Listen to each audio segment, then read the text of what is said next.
السلام علیکم، ستړي مسئ، جوړ په خیر. نن چهارشنبه د 1404 هجري شمسي کال د سنبلې د میاشتې 19 نیټه چې د 2025 میلادي کال د سپټمبر میاشتې له 10 نیټې سره سمون خوري. له سکون رادیو ویبپاڼې او خواله رسنیو مو د نن ورځې لنډو مهمو خبرونو ته زه حافظ احمد نصرت هرکلی کوم.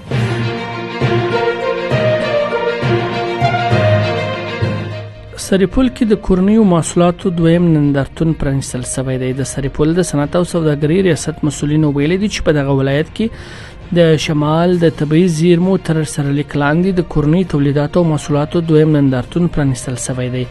د سرپل ځایي چارواکو ویلي دي چې د کورنیو تولیداتو نندارتونونه یوازې اقتصادي پروګرام نه دی، بلکې د اقتصادي خپلواکۍ پر لور یو مهم ګام دی چې د صنعتکارانو وړتیاوې معرفي کوي او د تولیدونکو او مصرفونکو ترمنځ باور رامنځته کوي.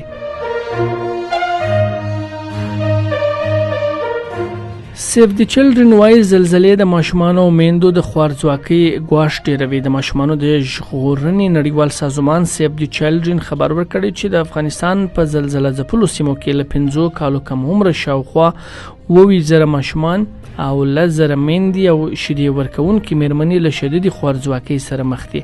یاد سازمان زیاته کړې ده چې په ځپل شوو سیمو کې څه باندې 1,900 اړمن تغذیه ملاتړ ته اړتیا لري.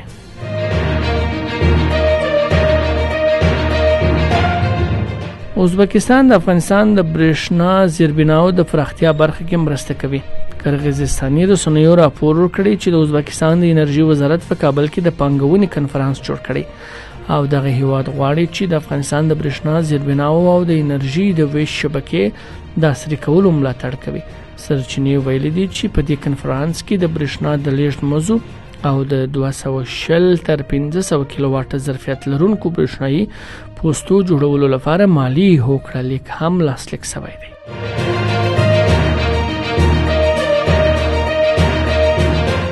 دفاع وزارت وايي نزغروال ټانګونه ترمیم او ګټه اخیستنې ته چمتو شول. دفاع وزارت ویلي دی چې د 314 مرکزي کلي وردو اړوند د څرخي پله د دویمې پلې لیوا په دریم زریدار کنډک کې د مسلکي او تخنیکي ټیمونو په هڅو 9 روسي زغروال ټانګونه بیا ځلې ترمیم او ګټه اخیستنې ته چمتو شول.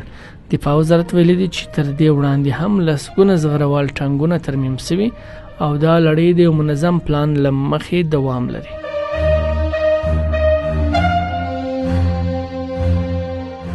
د ترکیې ولسمشر پر قطر د اسرایلو برید د سیمې د بې ثباتۍ لامل بللی.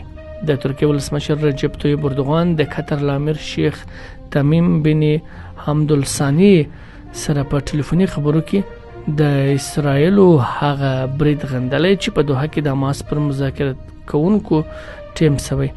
د ترکیې رسنیو د راپور له مخې اردوغان دغه برید د تاوتریخوالي د پراخېدو د شخړو د زیاتوالي او د سیمې د بې ثباتۍ لامل بللی دی. نوموړي دا کار د قطر د حاکمیت ښکاره نقص حمیت کړی دی. اردوغان ټینګار کړی چې انقره به د قطر له دولت او خلکو سره په پوره دقت او قوت ملاتړ کې ودرېږي.